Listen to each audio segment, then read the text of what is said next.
ನಮಸ್ಕಾರ ರೈತ ಬಾಂಧವರೇ ಹಾಗೂ ರೈತ ಭಗಿನಿಯರೇ ಹಾಗೂ ಎಲ್ಲ ನನ್ನ ಆತ್ಮೀಯ ವೀಕ್ಷಕರೇ, ಇವತ್ತಿನ ದಿನ ಥೈಮ್ ಅಂತಕ್ಕಂಥ ಒಂದು ಸಸ್ಯದ ಕುರಿತಾಗಿ ಮಾತನಾಡೋಣ. ಇದು ಕಸವಾಗಿ ಬೆಳೆಯುತ್ತೆ ಗಾರ್ಡನ್ಗಳಲ್ಲಿ. ಇದನ್ನ ಅತಿಸಾರ ಬೇದಿ ಏನು ಮಕ್ಕಳಿಗೆ ಆಗ್ತದೆ ಅಥವಾ ಏಜ್ ಆದವ್ರಿಗೆ ಆಗ್ತದೆ, ಅದಕ್ಕೆ ಬಳಸ್ತಾರೆ ಅಂತಕ್ಕಂಥದ್ದು. ಥೈಮ್ ಅಂತಕ್ಕಂಥ ಸಸಿ ನೋಡಲಿಕ್ಕೆ ತುಂಬ ಚಿಕ್ಕ ಚಿಕ್ಕ ಎಲೆ, ರೌಂಡ್ ರೌಂಡ್ ಎಲೆಗಳ ಹೊಂದಿರ್ತದೆ. ಇದು ಪಾಟ್ನಲ್ಲಿ ಬೆಳೆದಿರುತ್ತೋ ಡೈಗ್ರಾಮನ್ನು ನಾನು ಇಲ್ಲಿ ಹಾಕಿದ್ದೀನಿ. ಆಯ್ತಾ? ಈಗ ಇದ್ರ ಬೊಟಾನಿಕಲ್ ನೇಮ್ ಅಥವಾ ಇದನ್ನು ವೈಜ್ಞಾನಿಕ ಏನಂತ ಕರೀತಾರೆ ಅಂದರೆ ಥೈಮಸ್ ವಲ್ಗ್ಯಾರಿಸ್ ಅಂತ ಕರೀತಾರೆ. ಮತ್ತು ಕಾಮನ್ ಆಗಿ ಆಡು ಭಾಷೆಯಲ್ಲಿ ಏನಂತ ಕರೀತಾರೆ ಅಂದರೆ ಕಾಮನ್ ಥೈಮ್ ಅಂತ ಕರೀತಾರೆ. ಇಂಗ್ಲೀಷ್ ಥೈಮ್ ಅಂತ, ಗಾರ್ಡನ್ ಥೈಮ್ ಅಂತ ಕರೀತಾರೆ. ಇದನ್ನು ಇಟಾಲಿಕ್ ಫುಡ್ಸಲ್ಲಿ ತುಂಬ ಯೂಸ್ ಮಾಡಲಾಗ್ತದೆ. ಇದರದ್ದು ಮೋಸ್ಟ್ ಪಾಪ್ಯುಲರ್ ಹರ್ಬ್ ಇದು. ಮಿಂಟ್ ಫ್ಯಾಮ್ಲಿಗೆ ಅಂದರೆ ನಮ್ಮ ಪುದೀನ ಫ್ಯಾಮ್ಲಿಗೆ ಸೇರಿರ್ತಕ್ಕಂಥ ತುಂಬ ಘಮ ಘಮ ಅಂತ ವಾಸನೆ ಬರ್ತಾ ಇರುತ್ತೆ. ತುಂಬ ಚೆನ್ನಾಗಿರುತ್ತೆ. ಹಲವಾರು ರೋಗಗಳಿಗೆ ಇದು ಕ್ಯೂರನ್ನು ಮಾಡ್ತದೆ ಅಂತಕ್ಕಂಥದ್ದು. ಡಯಟ್‌ಗೆಲ್ಲ ತುಂಬ ಯೂಸ್ ಆಗ್ತದೆ. ಇದು ಒಂದು ಆರ್ನಮೆಂಟಲ್ ಹರ್ಬ್ ಆಗಿರ್ತದೆ. ಅಂದರೆ ಇದನ್ನು ನೋಡೋಕ್ಕೆ ಚೆನ್ನಾಗಿ ಅಂಥೇಳಿ ಪಾಟ್‌ಗಳಲ್ಲಿ ಇಟ್ಕೊಂಡು ಬೆಳೆಸ್ಕೊತಾರೆ. ಆಂಟಿ ಬ್ಯಾಕ್ಟೀರಿಯಲ್ಲು ಮತ್ತು ಇನ್ಸೆಕ್ಟಿಸೈಡಲ್ ಪ್ರಾಪರ್ಟಿ ಹೊಂದಿರ್ತದೆ. ಅಂದರೆ ಬ್ಯಾಕ್ಟೀರಿಯಾಗಳು, ದುಂಡಾಣುಗಳು ಬೆಳೆಯದಂತೆ ಹಾಗೂ ಕೀಡಿಗಳು ಬರದಂತೆ ಇದನ್ನು ಬಳಸಲಾಗ್ತದೆ. ಅಂದರೆ ನಮ್ಮ ಕಾಳು ಕಡಿಗಳು ಇರ್ತಾವಲ್ಲ, ಸ್ಟೋರ್ ಮಾಡಿ ಇಟ್ಕೊಂಡಿರ್ತೀವಲ್ಲ, ಇದರ ಸ್ವಲ್ಪ ಎಲೆಗಳನ್ನು ಹಾಕ್ಕೊಂತು ಅಂತ ಹೇಳಿದ್ರೆ ಅಲ್ಲಿ ಹುಳಗಳು ಕಾಣಿಸ್ಕೊಳ್ಳಲ್ಲ ಅಂಥೇಳಿ. ಇದನ್ನು ಕಮರ್ಷಿಯಲ್ ಆಗಿಯೂ ಯೂಸ್ ಮಾಡ್ತಾರೆ. ಏನೆಲ್ಲ ಅಂತಂದರೆ ಎಸೆನ್ಷಿಯಲ್ ಆಯಿಲ್ ಬರುತ್ತೆ ಇದರಲ್ಲಿ. ಈ ಎಸೆನ್ಷಿಯಲ್ ಆಯಿಲನ್ನು ಬಳಸ್ಕೊಳ್ಳಿಕ್ಕೆ ಇದನ್ನು ಉಪಯೋಗ ಮಾಡ್ತಾರೆ ಅಂಥೇಳಿ. ಎಸೆನ್ಷಿಯಲ್ ಆಯಿಲು ಅಂತ ಹೇಳಿದರೆ ಇದರಿಂದ ಎಕ್ಸ್ಟ್ರಾಕ್ಟ್ ಮಾಡಿರೋ ಆಯಿಲು ತುಂಬ ಚೆನ್ನಾಗಿರ್ತದೆ.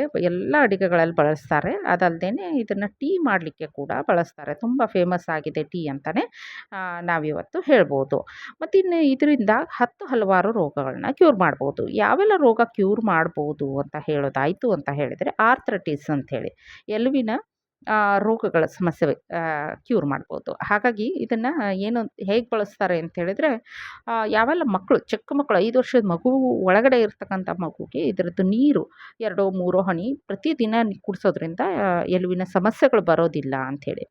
ಅದಲ್ಲದೆ ಕೆಲವೊಮ್ಮೆ ಸ್ಟಮಕ್ ಏಕ್‌ಗಳು ಬರುತ್ತಿರುತ್ತೆ. ಅಂದರೆ ಹೊಟ್ಟೆ ನೋವು ಅದು ಬರದೇ ಇರೋ ರೀತಿಯಲ್ಲಿ ನೋಡ್ಕೊಳ್ತಾರೆ. ಡೈಹೀರಿಯಾ, ಅತಿಸಾರ ಬೇದಿ ಆಗ್ತಾ ಇರ್ತದೆ. ಹಲ್ಲುಗಳು ಬರ್ತಾ ಇರಬೇಕಾದ್ರೆ ಮಗುಗಳಿಗೆ ಡೈಹೀರಿಯಾ ಆಗ್ತಾ ಇರ್ತದೆ. ಆವಾಗ ಇದನ್ನು ನಾವು ಅಂಗಡಿಗಳಿಂದ ತಗೊಂಡು ಬಂದು ಏನು ಗಂತಿ ಅಂಗಡಿಗಳಿರ್ತವೆ ಅಲ್ಲಿಂದ ತೊಗೊಂಡು ಬಂದು ಇದು ಮಾಡ್ಕೊಳ್ಬೋದು. ಇಲ್ದಿದ್ರೆ ನಾವು ಗಾರ್ಡನಲ್ಲಿ ಕಸವಾಗಿ ಬೆಳೆದಿದ್ರೆ ಇದನ್ನು ಗುರ್ತಿಡಿದ್ರೆ ಬಳಸ್ಬೋದು. ಅದಲ್ಲದೆ ಸೋರ್ ಥ್ರೋಟ್ ಅಂಥೇಳಿ, ಅಂದರೆ ಪದೇ ಪದೇ ಗಂಟಲು ಬೇನೆ ಆಗ್ತಾ ಇರ್ತದೆ ಅಂಥವ್ರು ಕೂಡ ಇದನ್ನು ಯೂಸ್ ಮಾಡ್ಬೋದು. ಅದಲ್ಲದೆ ಹಲವಾರು ಜನಕ್ಕೆ ಇವತ್ತಿನ ದಿನ ದೊಡ್ಡ ಸಮಸ್ಯೆ ಅಂತ ಹೇಳಿದರೆ ಲೈಫ್ ಸ್ಟೈಲ್ ಡಿಸೀಸಸ್ ಅಥವಾ ಜೀವನ ಶೈಲಿಯಿಂದಾಗಿ ಹಲವಾರು ರೋಗಗಳು ಬರ್ತಾ ಇದ್ದಾವೆ.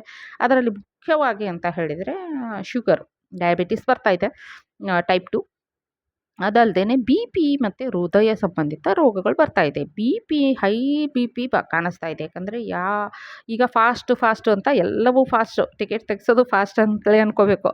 ಯಾಕೆ ಹೇಳಿದ್ರೆ ಫಾಸ್ಟಲ್ಲಿ, ಪ್ರೆಷರಲ್ಲಿ ಅಂದರೆ ಎಷ್ಟು ಸ್ಟ್ರೆಸ್ ತಗೋತೀವೋ ಅಷ್ಟು ಬಿ-ಪಿ ಜಾಸ್ತಿ ಆಗ್ತಾ ಇದೆ. ಇದು ನಮ್ಮ ಜೀವನ ಶೈಲಿ ಬದಲಾವಣೆಗೆ ಸಾಧ್ಯತೆಗಳು ಇಲ್ಲದೇ ಇರ್ಬೋದು. ಕೆಲವೊಂದು ಸಾರಿ ಆ ಟೆನ್ಷನ್ ನಮಗೆ ಅನ್ಅವಾಯ್ಡೇಬಲ್ ಇರ್ಬೋದು, ಅಂದರೆ ತಪ್ಪಿಸ್ಕೊಳ್ಳೋಕ್ಕಾಗದೇ ಇರ್ಬೋದು.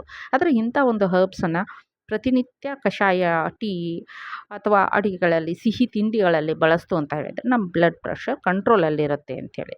ಅದಲ್ಲದೆ ಕಫ್‌ಗಳು ಕೂಡ ಇದನ್ನು ಬಳಸಲಾಗ್ತದೆ. ಕಫು ಅಂದರೆ ಕೆಮ್ಮು ಮತ್ತು ನೆಗಡಿ ಇರ್ತದಲ್ಲ, ಅಂಥ ಸಮಯದಲ್ಲಿ ಕೂಡ ಇದನ್ನು ಬಳಸಲಾಗ್ತದೆ ಅಂಥೇಳಿ. ಅದಲ್ಲದೆ ರೋಗ ನಿರೋಧಕ ಶಕ್ತಿಯನ್ನು ಕೂಡ ಇದು ತುಂಬ ಚೆನ್ನಾಗಿ ಬೆಳೆಸತ್ತೆ. ನಮ್ಮ ಮನುಷ್ಯನ ರೋಗ ನಿರೋಧಕ ಶಕ್ತಿಯನ್ನು ಬೆಳೆಸುತ್ತೆ. ಆದರೆ ಇದನ್ನು ಬಳಸಬೇಕಾದ್ರೆ ಹೇಗೆ ಅಂತ ಹೇಳಿದರೆ, ಯಾರು ಬಳಸ್ತಾ ಇದ್ದೀವಿ, ಮಗುಗಾದರೆ ತುಂಬ ಸ್ವಲ್ಪ ಪ್ರಮಾಣದಲ್ಲಿ ಹಾಕಬೇಕಾಗ್ತದೆ. ಈಗ ಇನ್ನೂ ಒಂದು ಸರಿ ನಾನು ಅದನ್ನು ಚಿತ್ರವನ್ನು ತೋರಿಸ್ತೀನಿ. ಎಷ್ಟು ಹಾಕಬೇಕು ಅನ್ನೋದನ್ನು ಕೂಡ ತಮಗೆ ಗಮನಕ್ಕೆ ತರ್ತೇನೆ. ಮಗು ಆಗಿದ್ದರೆ ತುಂಬ ಸ್ವಲ್ಪ ಜಗಿಲಿಕ್ಕೆ ಕೊಡಬೇಕು. ಇಲ್ಲ ದೊಡ್ಡವರಾಗಿದ್ದರೆ ಸ್ವಲ್ಪ ಜಾಸ್ತಿ ಪ್ರಮಾಣದಲ್ಲಿ ಕೊಡಬೇಕಾಗ್ತದೆ ಅಂತಕ್ಕಂಥದ್ದನ್ನು ಹೇಳ್ತಾ ಇದ್ರ ಕುರಿತಾಗಿ ಮಾತನ್ನು ಮುಗಿಸ್ತೇನೆ ನಾನು. ಎಲೆಗಳನ್ನು ಇನ್ನೊಂದು ಸರಿ ಡೈಗ್ರಾಮಲ್ಲಿ ನೋಡ್ಕೊಳ್ಳಿ, ಹಿಂದೆ ರಿವೈಂಡ್ ಮಾಡ್ಕೊಂಡು ನೋಡ್ಕೊಳ್ಬೋದು. ಇವತ್ತಿನ ಟ್ಯಾಗ್ಲೈನ್ ಬಂದು 12ನೇ ಶತಮಾನದಲ್ಲಿ ಶರಣೀಯರು ಆಗೋದ್ರು ನಮ್ಮ ಕರ್ನಾಟಕದಲ್ಲಿ ಅಲ್ವಾ. ಆ ಒಂದು ಸಂದರ್ಭದಲ್ಲಿ ಅಕ್ಕಮ್ಮ ಅಥವಾ ಅಕ್ಕ ಮಹಾದೇವಿ ಆಗೋದ್ರು ಅಲ್ವಾ. ಆ ಒಂದು ತಾಯಿ ಏನು ಅವರು ಇದ್ರೋ, ಅವರು ವಿಚಾರಗಳು ಅಥವಾ ಅವರು ಒಂದು ಧ್ಯೇಯಗಳು ಯಾವ ರೀತಿ ಇದ್ವು ಅಂದರೆ, ಅವ್ರು ಹೇಳ್ತಾವ್ರೆ ಒಂದು ಬಾರಿ, ಕಾಮಾರಿಯರು ಗೆಲಿದನು ಬಸವ ನಿಮ್ಮಿಂದ, ಸೋಮಧರನು ಹಿಡಿದಪ್ಪೆನೋ ಬಸವ ನಿಮ್ಮ ಕೃಪೆಯಿಂದ, ನಾವದಲ್ಲಿ ಹೆಂಗೂಸೆಂಬ ಹೆಸರಾದೊಡೇನು ಭಾವಿಸಲು ಗಂಡು ರೂಪ ಬಸವ ನಿಮ್ಮ ದಯದಿಂದ ತುಂಬ ಚೆನ್ನಾಗಿ ಹೇಳ್ತಾರೆ. ಏನಂದರೆ ಯಾರ್ಯಾರೋ ಉದ್ಧಾರ ಆಗಿದ್ದಾರೆ. ನಾನು ಕೇವಲ ಹೆಣ್ಣು ಅನ್ನೋ ಉದ್ದೇಶ ಇಟ್ಕೊಂಡು ನನ್ನ ಮೇಲೆ ಕೃಪೆ ತೋರದೇ ಇರಬೇಡಿ ದೇವರೇ, ನನ್ನ ಮೇಲೂ ಕೃಪೆ ತೋರಿ. ನಾನು ಹೆಣ್ಣಾದ್ರೇನು ನಾನು ಕೆಲಸ ಮಾಡಿ ತೋರಿಸ್ತೇನೆ ಅಂತಕ್ಕಂಥ ಮಾತನ್ನು ಹೇಳ್ತಾರೆ.